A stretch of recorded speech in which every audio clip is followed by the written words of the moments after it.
did well in game one was because they didn't feel it. They're the ones who decided how the game would play out based on their draft. I think you don't want to be the ones reacting or responding in terms of draft. If you're drafting the counter pick, then in the end result is often your draft doesn't come together, have a clear win condition to take the game. So first priority should always be drafting around what you want to be playing, and secondary should be counter picking, or your counter pick should be your bans more than anything. Right.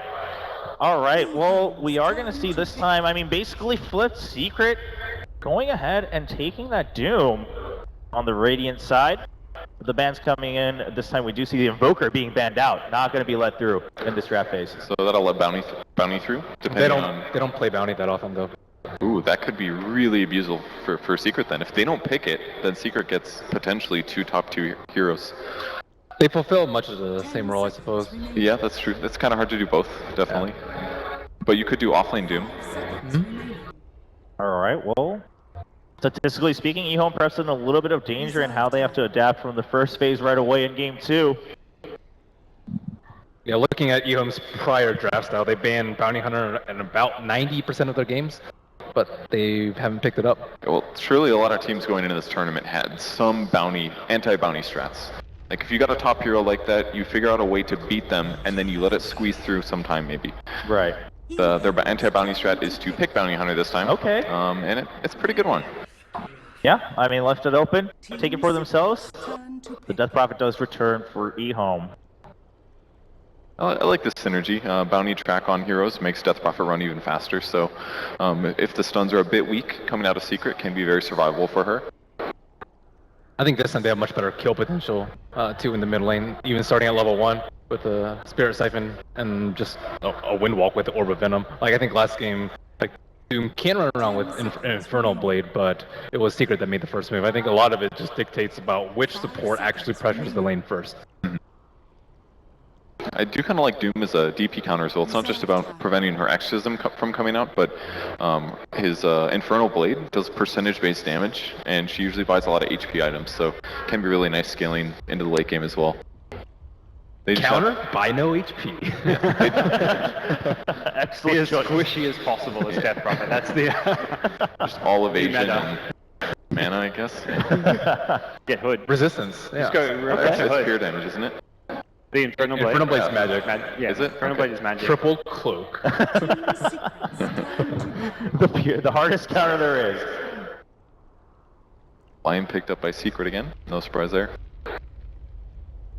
I think for Secret, the key thing, again, not to be too greedy. You're versing a Bounty Hunter. There's going to be this pressure onto the mid lane with Bounty plus Death Prophet. Make sure you have just a solid support duo. You don't have 3 cores who all need some farm. You're going to have at least one of your core players on a hero that can get involved early, take fights, move around the map. You don't want to have 3 very static, passive farming lanes. It is kind of interesting to see Puppey potentially playing the Doom though, because he usually does play very sacrificial roles, and like I talked about in the last game, Lion does usually get lane farm with Envy switching to the jungle, but will he continue to buy wards? Normally it would be Puppey buying it. It might adjust their early game playstyle a bit. Last game they didn't do that at all. It was just all about killing heroes. They really didn't worry about, they're like, we don't even need a Blink Dagger. We just need to get kills, and potentially 22 of them, and limit your deaths below 4, and that usually wins games. Yeah. Except when you're throwing games. Yeah, it can come back. You never know. Yeah, well, so far so good though. Do you think there's still going to be the same fear from EHOME against the likes of the Chen and the Enchant? I mean, last time there was a huge focus to Wisp ban from the first one, and then going with the Enchant and the Chen right away. Do you expect to see that this time, or do you think EHOME's going to just kind of let it slide and see what else they can pick up for themselves? In the past, you have Bounty Hunter, you're not afraid of the Chen or the Enchantress, but we're seeing the new camps being added so that the Chen and the Enchantress can often play keep away, so there may be a little bit of worry. I think the Chen perhaps a bit scarier just because it's more Puppey's signature hero, but I think given the fact you have Bounty, they're just not going to worry too much about the junglers. Yeah, I think they could do either, honestly. I don't think it's a big deal. Universe can play Enchantress offlane. It could hypothetically be Puppey, and they could put Doom on Universe. Creeps harassing the mid lane. Death Prophet's fairly susceptible to that, especially being on the dire side. You can easily just wrap it around, whereas ganking Radiant mid is a little bit harder with the creeps. Alright, well, Enchant first up on the ban chopping block. Yeah, Witch Doctor being banned out for Team Secret, I think they're scared of maybe their offlane being a little bit too weak, and by the same token, they want to ban out the strong support so that Universe can have an easier time there. Of course, they could put Doom there, but I think that Witch Doctor and Venge are probably the two strongest zoning supports, and this frees up Bounty Hunter to help out the Death Prophet a little bit more. So they want to secure at least 2 or 3 lanes, and Team Secret are just making to look their offlane much stronger than EHOME safe lane. It's a good idea too, because if your offlane is not easy to kill, like if Secret has a survivable offlane, that means he'll put more pressure on the carry, which is going to force more rotations that way. So even if Universe doesn't necessarily rotate that much, just forcing the supports to be there to zone him is going to create less pressure on the map, and it's going to make it easier to predict Bounty Hunter. Whereas if Bounty Hunter can go wherever he wants, like let's say Universe has to fall back into the jungle, then it makes it easier for EHOME to play their game. So limiting their strong supports, at least in terms of laning, could be a big advantage that Secret can exploit. All right, well, the Chen also being taken out, so no change there for EHOME. And now back to rounding out their own roster, seeing what their strengths are going into game number 2 against Secret. Very patient picking this tournament, actually. Yeah. I feel like it normally goes a bit faster. Although it is the start of the tournament, usually you'll see the meta definitely change from the start to the end. But will it change that much in 2 days? That's the real question. Yeah, not too much time, not too many games. Wow. Ooh. Okay. Very rarely will that be picked up unless there's a Darkseer. I've been kind of saying it since the hero came out. It's okay. It's not amazing. It has some good aspects to it. It's pretty good with Death Prophet because you can amplify the heal she does. But even if Death Prophet's going to die, it keeps her life that extra bit longer to maximize her exorcism damage output too. But honestly, she can heal through so much just with Spirit Siphon plus a couple nukes on Oracle. It makes a big difference. Does mean they have like no stuns, no control right now. Something they're going to have to remedy with their offlaner or their support. Yeah, and you can stop damage with Fate's Edict, whether that's Line or whatever. So it's definitely a good combo with Death Prophet. But past that, I feel like Oracle does have a lot of issues. Kind of weak at ganking. You're fairly item independent. You can't farm super fast unless you're occasionally pushing lanes with Purifying Flames. So sometimes it's a little hard to get farm. They make up for that with Bounty Hunter though. So if they do get fight wins, they're going to be in a really good spot. But I'm a little unsure if they can get to that point. Yeah. I'm always dubious of Oracle. It has one of the worst win rates of any commonly picked hero. It's something like down like 43-44% on the current patch, and that's it just doesn't really play towards the tempo of the patch where it's just a passive laning support. Like other heroes that fit that role, like Witch Doctor, just get a bit more done. They have an ultimate with a bit more like firepower to them. Oracle is just purely defensive in nature. I see her like pretty successfully when they used like the nuke into Fortune's End into another nuke and then combined with like a Bounty Hunter Shuriken. I think that's like a lot of front-loaded damage that's very difficult to prevent. Like Doom actually suffers against that sort of burst-heavy lineup where you can't actually scorch Earth because you're just dead in that time frame. Also, it duels as like a defensive toolkit for the Death Prophet. Like we already mentioned, generally it's like Avenge or Winter Wyvern like we saw last game, but I think it can be played very offensively. And one other thing that the Oracle pick does do is it sort of prevents against a secret Batrider. It's one of the really good solutions from a support aspect that counters Lasso. You can cast the ulti, you can cast Swap, for example. Venge is gone. Maybe that's the path they're going with Oracle there. See. Or the Darkseer you mentioned. You said you normally see Oracle like after a Darkseer. That's one of Universe's best heroes. So. Yeah. I mean, Beastmaster is still better in my opinion at the moment. Vision, ganking. Once they get a gem, it'll be way easier to find Bounty Hunter when they're looking through jungles. Even finding Oracle, because often Oracle's role in a team fight is to sit back and fog, not get caught out, so make sure you get the false promise on your Death Prophet. If you catch the Oracle, even if you're just forcing Oracle to false promise himself, then you're in a good position in terms of the team fight. Yeah, that's a good point. Now things change a bit. So with the Tiny pick, be Tiny versus Beastmaster in lane. That's kind of good for Beastmaster, I would say. Unless the bounty gets behind you and lets them catch up. But... It's a ton of burst though. Like all their heroes have just lots and lots of burst. I wonder if it's going to be Lanham on the Tiny though. Usually 11 plays it, but looks like he's probably going to be Old Chicken plays it, but he's going to be on a Death Prophet, it seems. 10 seconds remaining. Oracle pretty good against lane as well. You can remove the disables there. Really feels like EHOME want to hit this like mid-game timing where they're just going to keep going for kills, use the burst damage that Ben talked about to just keep finding pickoff after pickoff. All right. Well, Cloud coming out for Secret. I mean, is there any fear that on EHOME's end that maybe it's a little bit too much, all their eggs in one basket? Going with the strap so far? It can be. If they get behind and Secret has more tankiness than their burst can deal with, then they just lose. Like, Track gold, man. Well, that's if you can kill them. yeah, you get track gold to get kills. The only hero they have right now to get kills is really Tiny. So if Tiny has a bad start and gets a late Blink Dagger, I feel like they're in all kinds of trouble. Unless Oracle, Bounty Hunter do some amazing things. Yeah. It's possible, but they're also now lacking disables, which is one reason I think they picked up the Quap. Because no matter where the Bounty shows up, if Quap has ulti, you're probably going to be able to kill the Bounty Hunter in the early game. So they will get some return kills.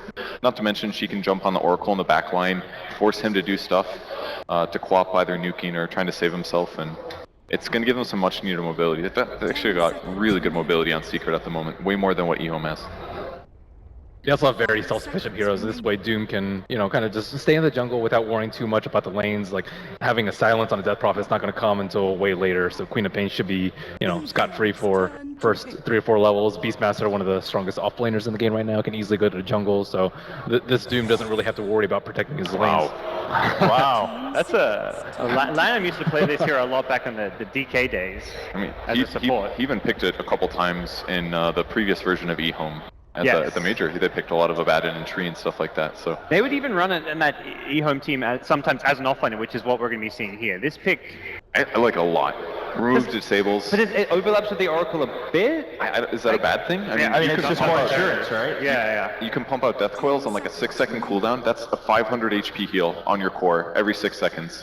Like you could even justify maxing or missed coil on Abaddon in this game. They still cannot afford to fall behind. But if they get like a good start, they can start 5 many taking down towers. I feel like they're going to be in a good position. Yeah, I agree. All right, meanwhile, Secret rounding it out with OG. We talked a lot about EHOME. I mean, obviously, the focus on them to try to bring it back. Quick thoughts on Secret's roster. I mean, do you think they're pretty happy? I mean, it's just a matter of, hey, if we play our best, we're going to win? They got a comfort pick, OD for RTZ as their last pick. They're changing things up, though. We see EE on the Queen of Pain. This isn't something that we've seen for a very long time. I would probably venture to say, back when he was on Cloud9. So they're exploring much different strategies. Only problem with Secret's picks is they got every hero they wanted, pretty much. So it might turn out bad. Sometimes that's an issue. Yeah, it's very true. You got to watch out a little bit, getting too comfortable perhaps. But right now, Secret leading 1-0. EHOME getting that insurance with the Abaddon and the last pick. See if they can pick up a win to go to game number 3. Again, EHOME fighting for their life in this one game. Let's find out as we go to the game with our commentators. 5 seconds remaining.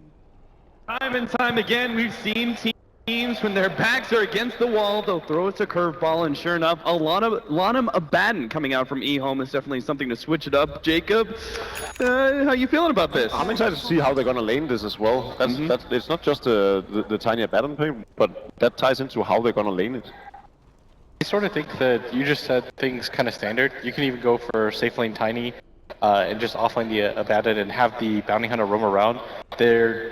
With the Tiny, you have some crowd control. You've got the instant lockdown that we saw was so necessary. But I mean, Secret, the Beastmaster's going to have a rough time just because of the Abaddon. I'm not really sure. Look at this. They're already cutting down the trees. So, Old 11, the plan is here to pull that offlane camp, toss one of the creeps, the big creep preferably, into the creep wave to pull it in.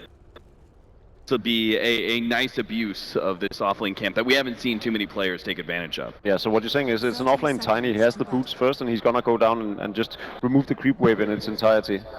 Yeah, and that's a safe lane Abaddon, which is something I don't see very frequently, if at all. So we're in for a treat. How are they going to kill him? It's going to be hard, but... I mean, even the Death Pro, like, those 2 cores are going to be so difficult to kill in this game, right? Between all the sustain that EHOME has? Yeah, but for sure, but... The problem is just the damage output, right? Yeah. And the control. Don't really...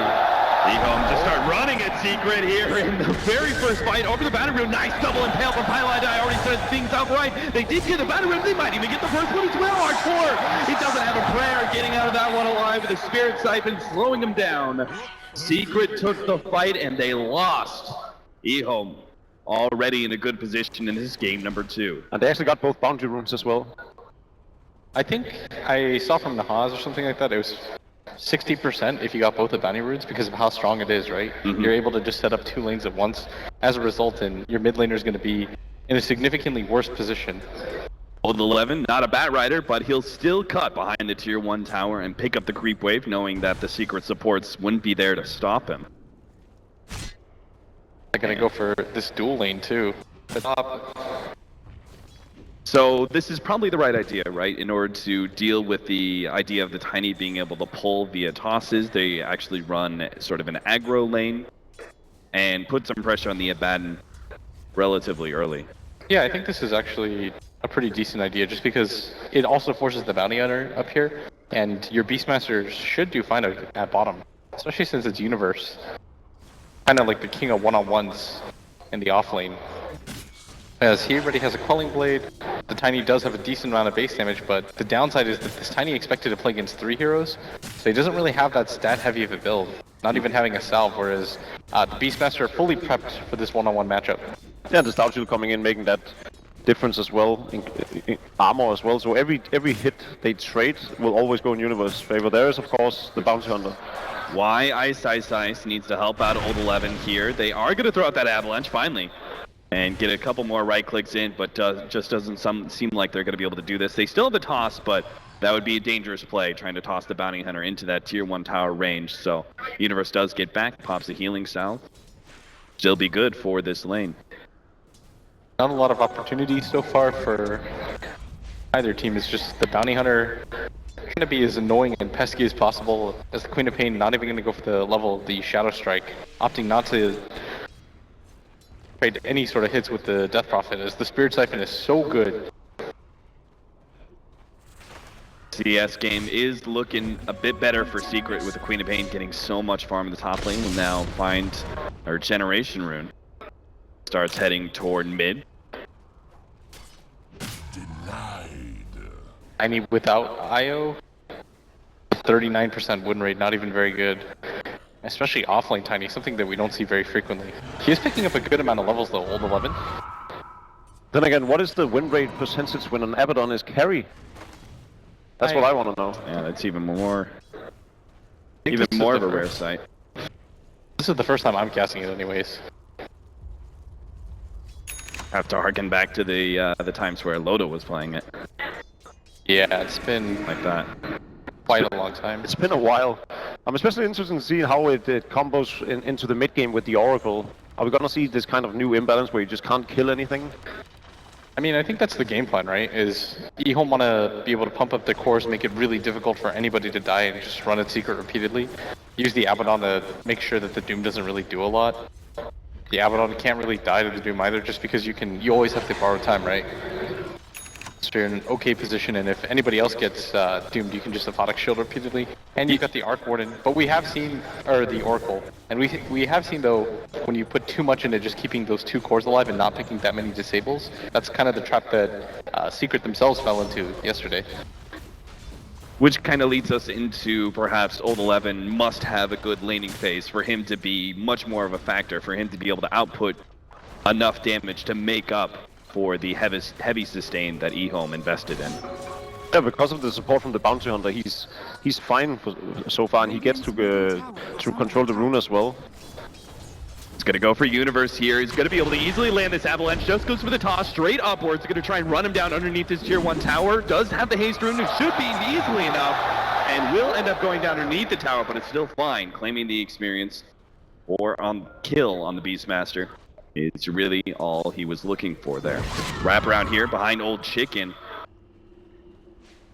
Who supports, popping their head out, realizing that Old Chicken is already far enough back. The gank not going to be successful. And they can feel free to leave Artur alone at this top lane. Not a whole lot that they can do to this top lane. That's the one downside of the Abaddon carry, is that he doesn't have the best kill potential whatsoever. Like, what are you going to do? You're just going to run at them? He can always just Astral himself. Killing mid is going to be difficult because of the fact that it's the Queen of Pain. So if you just look at the layout of the map, it's pretty much this Beastmaster that I think EHOME want to take advantage of. Do you expect him to max Miscoil over the Curse of Avernus? I still think Curse of Avernus is so good, because when you want to hit towers as well. And I think this is meant to be kind of a fighting core. It's a lot better than the Miscoil is. And then with the lack of disables, they'll take all the slow they can get. Yeah, exactly. Bottom lane, Ice is setting up. This does seem to kind of be a trend. You brought it up, and I kind of want to hit back on it. The fact that Bounty Hunter picked up in the draft ends up at the end of the draft being left with essentially only one lane that he can really put pressure on. It feels like it's really obvious to read the Bounty Hunter's movements when you shore up two of your lanes so much. Alternatively, he could go top and try to mess with the OD, but there's no guarantee of a kill there, especially with Puppey and Pylai roaming around. So I think this is just the higher percentage kind of harassment that they can make work, and Eternal Envy is going to take the top DD rune. Wins the foot race unknowingly against Ice. But they must have known this going into this game, that they are heavily reliant on levels, as you see top lane.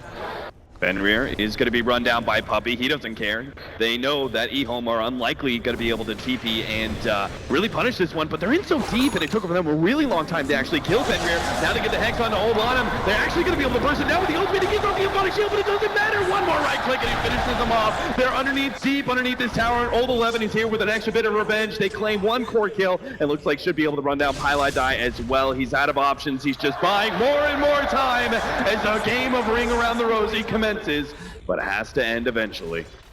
Still, they managed to be able to pick up the kill on the OD, as Arteezy is going to go down into the tower. The Tiny gets a lot of gold out of that. As a result of that rotation, he's going to pick up his level 7, and that burst damage is quite a lot, as they're going to sandwich Puppey. Ice and a TP in might be able to get some sort of return fire here. Old 11 not going to be saved, but they do get their turnaround kill on a Puppey and start right-clicking Universe, but I think he realizes he can win this. Even if it is 1v2, he's got some extra backup with our TZ. So the good trade-off here is that the Bounty Hunter is getting some level and of course farm as well. He's almost 6, and once they get that level 6, as well as 6 on the Abaddon, they probably want to start taking these fights. He's almost there. And Astral Imprisonment, such a short range. Yeah, that's actually what I was going to point out, is that even though it's just 2 for 2 trade-offs in these engagements, Ice is picking up so many levels. He's already going to hit his level 6 at 8 minutes. I think last game when we were talking amongst ourselves, we were saying even at 10 minutes, if you were to pick up the level 6 track on the Bounty Hunter, you'd still be in a really good position. And for him to have it this early on, with the Tranquil Boots as well, already having the headdress, a much more successful game for Ice. Which means our first rotation of the Bounty Hunter with this smoke. I'm presuming he's going to be joining someone else. It looks like the Oracle for the time being. They're going to head to the mid lane, where currently EHOME are trying to put some pressure on that tier 1 tower. It's not quite enough to take it though, only bringing it down to half health. Yeah, I think Old Chicken wishes he had mana so he could clear out the creep wave real fast and go hit the tower with Tiny standing ready for the TP in though, Old 11.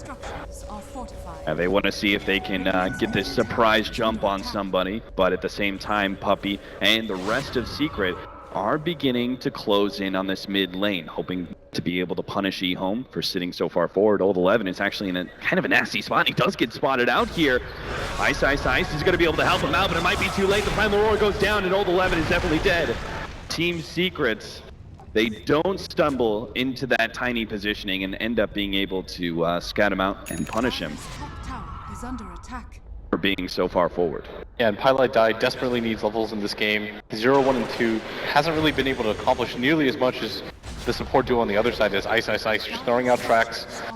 And Secret already going for this mid tower as this aggressive blink forward. Fenrir tries to save himself, but of course that's pure damage from Arteezy. Ice is going to be the next target, already impaled up. Sonic Wave goes out, and they just pop him. He gets off the Shuriken, but it doesn't seem to be enough. Old Chicken can't really stop and win this fight without the exorcism, as Lanham isn't going to be able to help him out. Looks like Old 11 gets the toss up in the air, but it's not enough to kill the OD, while Lanham is eventually going to take out from this Doom, and Old Chicken is just being kited around. The OD, who did not die to the Tiny, turns around and kills him instead, and EHOME, they lost everyone in that fight. Yeah, that's the problem with this lineup from EHOME. They don't have any control at all, especially not with the Tiny being down. And then on top of that, the Doom going off on the Abaddon, and of course being able to Astral him had he had an ultimate up. It's almost too easy for Secret to just do whatever they please in these team fights. Yeah, what's important to remember about track kills is, first, you actually have to get the kills. It's not nearly enough to just have this hero kind of just walk around, throw out tracks. You want to at least have somewhat even engagements, but Secret not giving up a single kill makes that and they were prepared for the Bounty Hunter with the Sentry Ward as well. Yeah, he went down to the tower. Like, this is... the game is still in its infancy. Nothing has really been too definitive quite yet. Secret have taken some control, but EHOME could just as easily turn things around. They have a lot of burst damage coming their way, and all it takes is 2 or 3 track kills. Or perhaps, well, that could be led into by a bad initiation from Secret. They're looking to be able to get some sort of Primal Roar kill, but they do have a lot of now. They pop out of their whole EHOME, hoping to be able to catch somebody here, but they're missing everything. Nothing claimed there from EHOME. We talked about the lack of disable. Shuriken not going to go out. Ice is still trying to hunt here. EHOME, they can overrun the tier 1 tower, but it doesn't mean much if they don't actually get any hero kills. Pylai Dai is even going to be able to CP out. No track kills whatsoever. Secret are not giving up anything for free. You can just see how desperate EHOME is to engage and get in on them, passing by the tower, just running at them, but there's nothing to do with. Tiny doesn't get off an avalanche. There's just no way of catching them. He doesn't even have a disable hero to toss in on them. Yeah, that's what I was going to point out too, is I was looking at this lineup and thinking, who does he even toss? Like, does it even matter? Maybe he tosses the Abaddon in and he gets a few hits of the Curse of Avernus. Maybe that's your best option here at this rate, but this just does not look like the... Oh, don't forget Ice. A short memory there as that counter ward catches him out once again. And EHOME, in these last 2 games, they just kind of look out of sorts right now. And it doesn't even feel like Secret is playing exceptionally. It's just EHOME are being a little bit sloppier than I'm used to them being.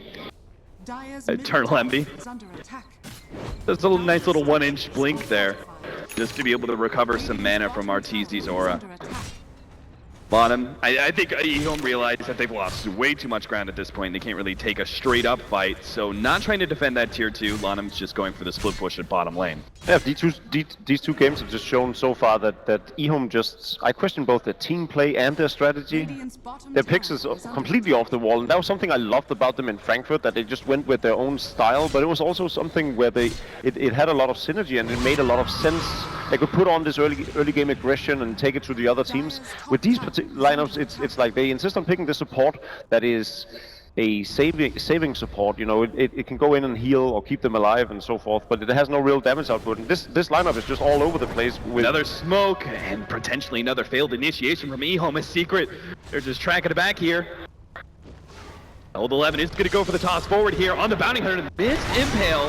Highlight die. Oh, turn around here for Eternal Envy. Gets a big sonic wave. The sound follows them up. They're going to try and track down Eternal Envy as much as possible. They just can't keep him one place. Now the turnaround. Arteezy drops a hammer. Able to take out 2 ones. The only surviving member, but he's losing intelligence and losing it faster than you can even see. Highlight die. He finally goes down, but it doesn't really matter. He trades away his life for a guaranteed kill on Old Chicken. A 1-for-5 exchange. And Secret seem unstoppable, just like game number 1. To add insult to injury, they didn't even get a track kill for that 1 kill. So even then, I don't even know how you justify that if you're on the side of EHOME right now. I mean, I'm sure you don't. 4 kills, giving up that. It's just a display of what we just saw in the bottom lane. Them running at them and having nothing to catch them with. The Avalanche didn't hit again, and just nothing they can really do to keep Secret in its place. They have a Queen of Pain that blinks around freely. There's not going to be any point in time of this game where this Queen of Pain is going to feel threatened.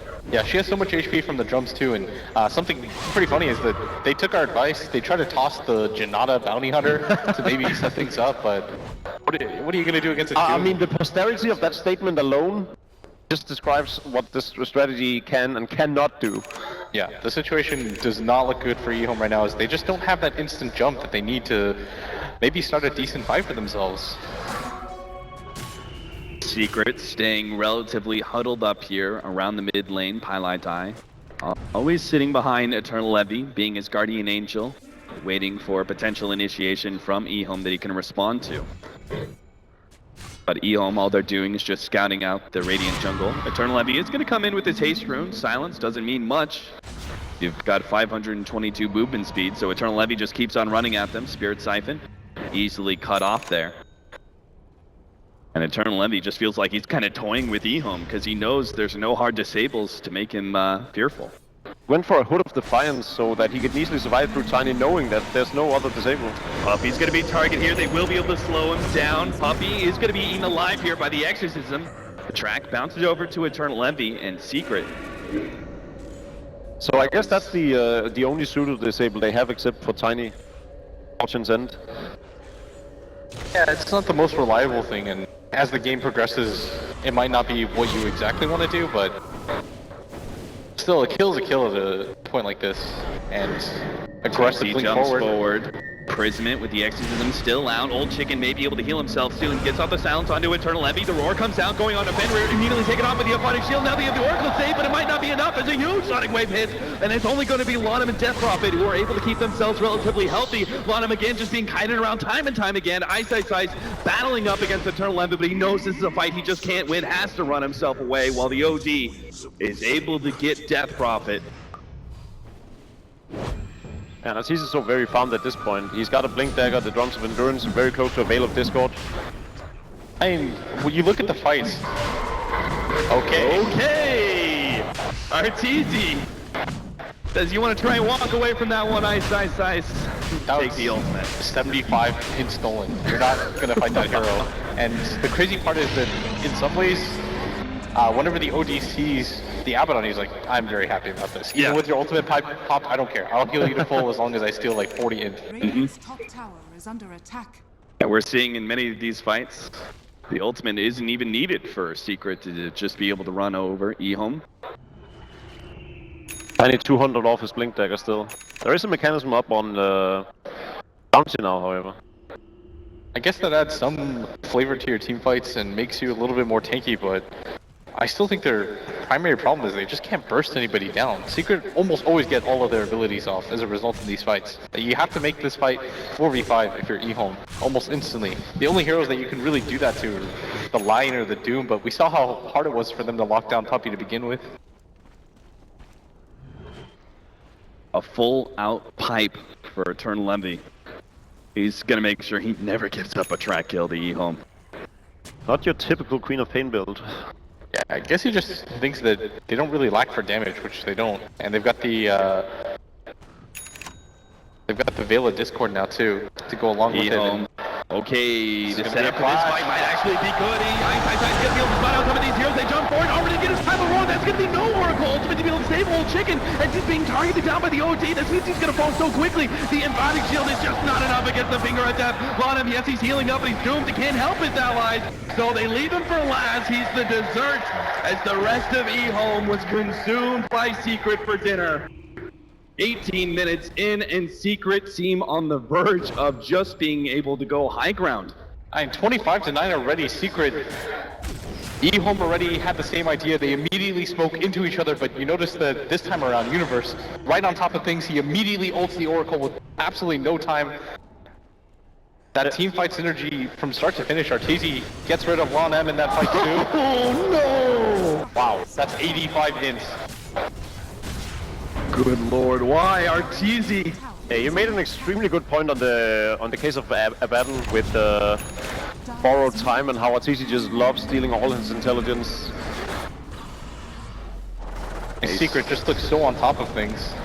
They try and get some harassment shuriken damage, but it's not much. Lonum, he's even going for the deny. They actually jump in now with Old 11. Old actually get the toss back, but there is the imprisonment save, and Old 11, he may be dropped here from Arteezy. Comes in, Eternal Envy misses the Sonic Wave on Old 11, but he hits the rest of EHOME, allowing Arteezy to be able to triumph here and take one. The Death Prophet goes down, and he's coming back with life number 2. EHOME regrouping now, wondering whether or not they can initiate, but Eternal Envy, he says, you want to initiate? I'll initiate on you instead, forcing EHOME back to the fountain while Secret casually take that ranged Rax on their way out. 27-9. I thought that last score was going to be rough, but this one's even going more to leave. brutal. Oracle ultimate, is that even going to be enough to save? Arteezy hits so damn hard, he's going to be able to take Old 11 even if Old Bottom doesn't drop. Barely keeps himself alive underneath the fountain. And they're just being beaten back right now, and EHOME, they just don't have heroes that can punish this kind of aggression. Like, they're diving them nearly to their fountain, and still nothing's being done about it. Puppey even buying a hood for himself at this point. Not even really caring about the lack of item efficiency. Last game, Secret really took their time to make sure they had the biggest net worth lead they could before they went high ground. This time around, they're not dropping a beat. They keep on going. As the cooldown's already back up, the Doom placed on Lonum, and the team will be able to take one of those racks, but they have to back out now. This is where EHOME really have to catch something, but again, time and time again, we keep saying they have no catch. They don't have the disables. They don't have anything to stop Secret from retreating. Is that a new trend we're gonna see now from Secret, that they've discovered this Hood of Defiance and the active where it creates a spell shield? Oh, ice. Thought he was just going to be scouting. Pilot Eye leads him right into that trap. Will be able to provide the disables. Has the Finger of Death ready to go. Shuriken stops it for a second, but a second is not enough. Ice loses his life, and now EHOME. Retreat to the high ground. Lanham, his ultimate pop now. He is exposed. EHOME are going to try and turn this one around. Old 11 sitting on the side here. They've been silenced up Eternal Envy. They're going to go for it, but the Avalanche misses. He managed to get the blink away. And now they turn towards Puppey instead. But again, the movement speed. He just runs right through him. See you later. Lanham dropping lower and lower. Doesn't have the ultimate to be able to save him. Fenrir provides some of the heals, though. But it's going to be Arteezy, the heavy hitter. He's going to have his Blink Dagger ready to go soon. Blinks the wrong direction. Doesn't get an imprisonment on anybody. Slowed down. Old 11 jumps in. Tries to grab Eternal Envy, but it's just not enough. Old Chick going to be targeted here by Arteezy. They don't have any disabled to stop him. He just keeps right-clicking away. He doesn't give a damn about the Oracle ultimate, as Old Chicken will be able to survive thanks to the Spirit Siphon and the heals during that Oracle ult. But that is still more spells on cooldown for EHOME. As Old 11 tries to go back in, ends up getting juked out. Bodic Shields will be able to provide him some saves. Puppey's just trying to close that gap though with the Infernal Blade. Turns on Lanham instead. The imprisonment goes out. Ice. Comes back here, but Primal Roar taken out True Shot by Arteezy. EHOME, even underneath their fountain, they can only take so much. Secrets seem to have an unlimited amount of damage. They've taken a second lane of Brax. The only thing that's stopping them from being able to get Megas at this point is that they're still a tier 1 at the bottom lane. It's gotta be such a frustrating game to play for the EHOME roster as well, just seeing the enemy run around them. They're just running circles around them. Doombringer and Queen of Pain especially in the start of that fight. Just taunt them. Not really sure what EHOME is supposed to do in this situation. Things aren't getting easier. They're staying in this game so far just to try to keep their tournament hopes alive. Maybe hope that Secret just gets way too over-aggressive, but Arteezy found another pick off. Old 11 was too far forward. Arteezy jumps forward, grabs him with the imprisonment. They're going to try and run him down, and they get him in the end. Arteezy reads it. The OD ultimate drops, finishes off Old 11. There goes their primary initiator. There also goes their primary disabler. And EHOME looking a little bit bewildered as to how they're going to be able to stop this final push of Team Secret. And it just doesn't seem possible. Puppey casually runs in. Case him out of the fight entirely with the Doom. Arteezy keeps running forward. He saved one hero. He's going to target the next. Takes out the Oracle. Now turns his attention onto Old Chicken. Waiting on him as his ultimate's going to end up going down soon. Another GG. This time 33-9. Make it 34. And a casual 35 pickup before the throne explodes as Secret, they drop down the losers bracket nice and early. People were rather surprised, but now against EHOME, they take two of the most dominant games yet. that series lasted altogether maybe an hour, draft included. It just felt like they got absolutely rolled here from the pick phase That's on. because they got absolutely rolled here. This was just fast. Not a whole lot that EHOME could do, even with the success of Ice